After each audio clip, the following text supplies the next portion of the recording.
Absolutely right, Lauren. Today we're getting in touch with our creepy crawly side with a preview of what's in store for the biggest celebration of insects here in Western New York. The Insectival happens tomorrow at Tiff Nature Preserve, and every buggy right there, forgive my puns, are invited. The Bug Bash couples education with a lot of really hands-on, very interesting things about bugs. So if you like the creepy side or you like the science side, there's something for you. We're joined by Lauren Makienko today. Now, Lauren, give me a rundown of what people can see at the Insectival before we get into all the things you've brought. Okay, well, it's a great event for families and just for individuals to come to. There's kind of something for everybody. We have live insects. We'll have Buffalo Audubon with us this year with more live insects than we've had in the past. We have some insect enthusiasts with some mounted insects to look at up close. We also have games. We have crafts. James the ice creamsicle dude is coming. And people can sweep for insects in the grassy areas and dip for insects in the marsh. And we'll have Dr. Wayne Gall will be on hand. He's an entomologist with New York State to help identify things. So there's a little bit of information about everything. And I believe this is the third time we've had you on Wing It Buffalo Style to talk about it, and it seems every year the festival gets bigger and bigger. It does, yeah. We're growing Insectival, and we are also expanding our education space, so next year will be even bigger. If anybody's driven down Route 5, you've seen the construction going on, and next year we'll be able to serve even more people. It'll be great. All right, so let's talk about this bug that you have in your hand right now. Okay. Introduce me to what this guy is all about. He's very active. So this is a best bug or a best beetle, and they can be found in forests all along the East Coast, up to Canada, down to Florida, over to Texas. They like to live under kind of rotting logs. They like oak particularly. So people might be surprised to see this fairly large beetle and also know that they can find it if they're on a hike in the woods. Yeah.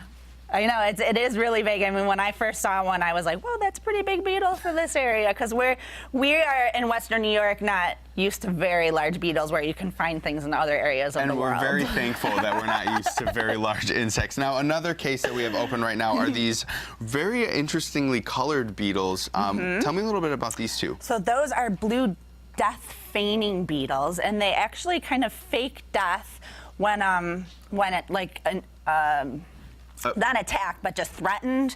And the blue color is actually to protect them a little bit from the sun.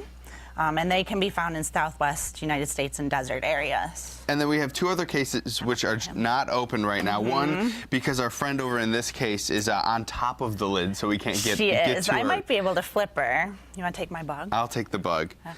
See, I said I was going to hold bugs, but you got me. I did.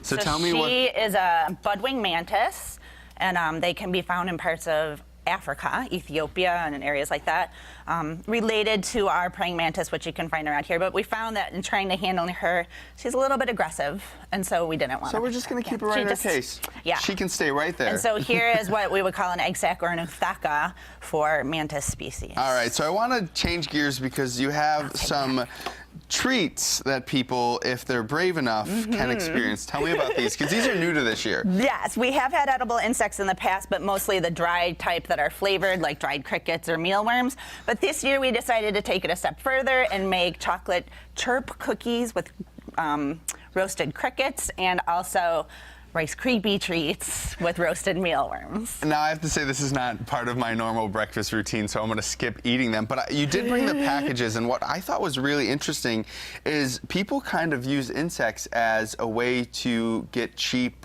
protein into their diet. And throughout the world, it's not uncommon to eat insects. If you go throughout Asia, you'll find in open markets barrels of dried insects that people eat, or on skewers. People eat scorpions, all sorts of interesting things. Here it's not so common, but we actually got these out of an insect farm in Canada, not too far away.